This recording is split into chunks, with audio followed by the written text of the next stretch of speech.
warahmatullahi wabarakatuh.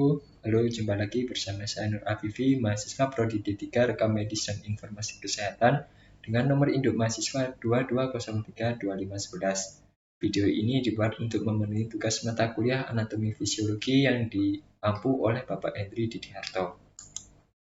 Pada kesempatan kali ini kita akan membahas mengenai anatomi fisiologi sistem pendengaran. Dalam sistem pendengaran, kita akan membahas tentang pengertian telinga, yang kedua tentang fungsi telinga, yang ketiga bagian-bagian telinga, dan yang keempat proses terjadinya pendengaran. Kita masuk ke dalam pembahasan yang pertama, yaitu pengertian telinga. Telinga adalah organ tubuh manusia yang berfungsi sebagai indera pendengaran dan organ yang menjaga keseimbangan. Telinga merupakan organ yang berperan terhadap pendengaran kita akan suara atau bunyi. Hal ini dapat terjadi karena telinga memiliki reseptor khusus yang berfungsi untuk mengenali getaran suara. Namun, suara memiliki batasan frekuensi yang dapat didengar, yaitu yang frekuensinya 20 Hz sampai 20.000 Hz. Selanjutnya, kita mengarah ke fungsi telinga. Yang pertama, telinga sebagai pengatur keseimbangan. Terdapat struktur khusus pada organ telinga yang berfungsi mengatur dan menjaga keseimbangan tubuh. Organ ini berhubungan dengan saraf otak ke-8 yang berfungsi dalam menjaga keseimbangan dan untuk mendengar. Selanjutnya, telinga sebagai indera pendengaran. Telinga dapat berfungsi sebagai indera pendengaran apabila terdapat gelombang suara yang masuk melalui telinga luar yang akan diterima oleh otak melalui proses terjadinya pendengaran. Yang kedua, bagian-bagian telinga. Telinga manusia terbagi menjadi 3 bagian, yaitu telinga luar atau outer ear, yang kedua telinga tengah atau middle ear, yang ketiga telinga dalam atau inner ear. Kita bahas satu persatu. Yang pertama, telinga bagian luar. Telinga bagian luar terletak di samping kiri kanan di bawah temporal yang berfungsi mengumpulkan dan memindahkan gelombang suara ke telinga tengah. Bagian dari telinga bagian luar yang pertama ada auricula atau biasa disebut dengan daun telinga. Daun telinga terbentuk oleh susunan tulang rawan yang memiliki bentuk khas untuk mendukung fungsinya, yaitu untuk memusatkan gelombang suara yang masuk ke saluran telinga. Seluruh permukaan diliputi kulit tipis dengan saluran subtikus pada permukaan anterolateral. Ditemukan rambut kelenjar sebase dan kelenjar keringat. Selanjutnya, bagian telinga luar adalah meatus acousticus externa. Bertabung berkelok-kelok yang terbentang antara auricula dan membran timpani. Terdapat kelenjar pseudorifera, yaitu kelenjar yang dapat menghasilkan serumen atau bahan mirip lilin yang dapat mengeras.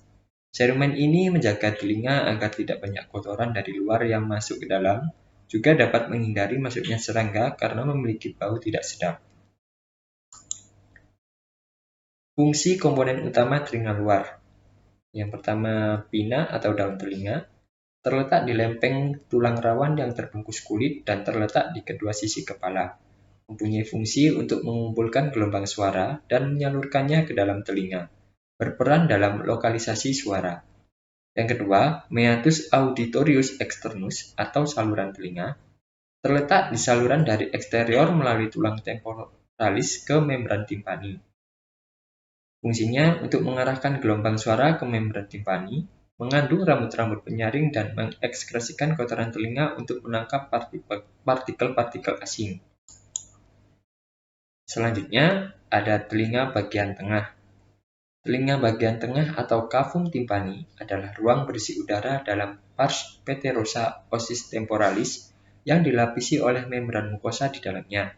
Terdapat tulang-tulang pendengar yang memisahkan cavum timpani dari meningen dan lobus temporalis dalam fossa cranimedia. Bagian dari telinga tengah, yang pertama ada membran timpani. Tepinya menebal, tertanam ke dalam alur sisi tulang yang disebut sulcus timpani. Membran timpani sangat peka terhadap nyeri dan permukaan luarnya disarafi oleh neuroauditorius. Selanjutnya ada tulang pendengaran atau ossicula auditus, terdiri dari stapes, malleus, dan incus. Malleus dan incus berputar pada sumbu anterior dan posterior. Yang ketiga ada cavum atau cavity timpani. Cavum merupakan rongga atau ruangan yang berhubungan dengan tulang mastoid, sehingga bila terjadi infeksi pada telinga tengah dapat menjalar menjadi mastoiditis. Dan terakhir ada tuba eustachius yang berfungsi menjaga keseimbangan tekanan udara dari luar tubuh dan udara di dalam telinga tengah. Fungsi komponen utama telinga tengah. 1. Membran timpani terletak di membran tipis yang memisahkan telinga luar dan telinga tengah. Berfungsi untuk bergetar secara sinkron dengan gelombang suara yang mengenainya, menyebabkan tulang-tulang pendengaran telinga tengah bergetar. Yang kedua ada tulang pendengaran, meliputi malleus, incus, dan stapes. Terletak rangkaian tulang yang dapat bergerak yang berjalan melintasi rongga telinga tengah. Malleus melekat kepada membran timpani dan stapes melekat pada jendela oval. Fungsi dari tulang pendengaran adalah bersila secara sinkron dengan getaran membran timpani serta menimbulkan getaran seperti gelombang di perilimf koklea dengan frekuensi yang sama. Selanjutnya, komponen utamanya cavum timpani terletak di sebelah lateral dibatasi oleh membran timpani, di sebelah medial oleh promontorium, di sebelah superior oleh tegmen timpani, dan inferior oleh bulbus jugularis dan neurofacialis. Fungsinya, yang pertama untuk menjaga gendang telinga supaya tidak pecah melalui keseimbangan tekanan udara tuba eustachius dengan tekanan udara liang telinga. Yang kedua, meredam gelombang bunyi yang terlalu keras melalui musculus tensor timpani dan musculus tapezius. Selanjutnya, bagian tuba eustachius, yaitu saluran yang menghubungkan ruang di belakang gendang telinga atau telinga tengah dengan tenggorokan dan bagian belakang rongga hidung. Berfungsi untuk menjaga keseimbangan tekanan udara dari luar tubuh dan udara di dalam telinga tengah.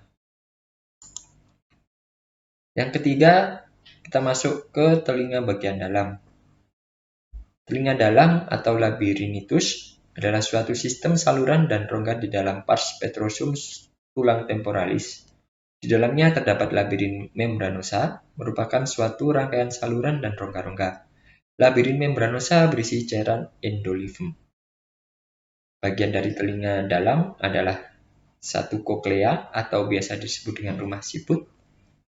Koklea berbentuk seperti tabung bengkok ke belakang lalu berlilit mengelilingi tulang dan membentuk seperti kerucut di ujungnya. Di dalamnya terdapat cairan yang disebut dengan cairan perilimf. Selanjutnya ada vestibular. Vestibular berisi sel-sel yang mengendalikan keseimbangan. Yang ketiga, kanalis semisirkularis atau saluran setengah lingkaran.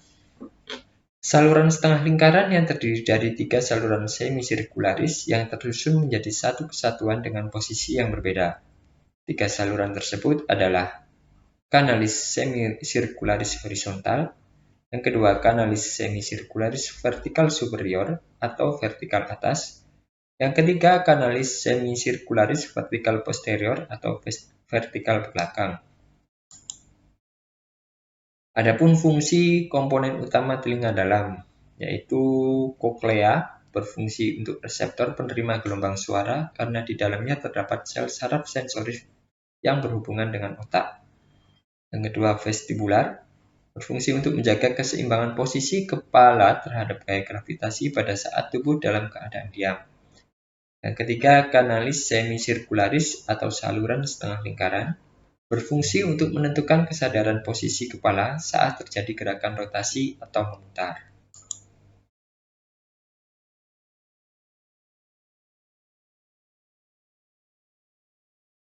Demikian pembelajaran yang dapat saya sampaikan, semoga bermanfaat.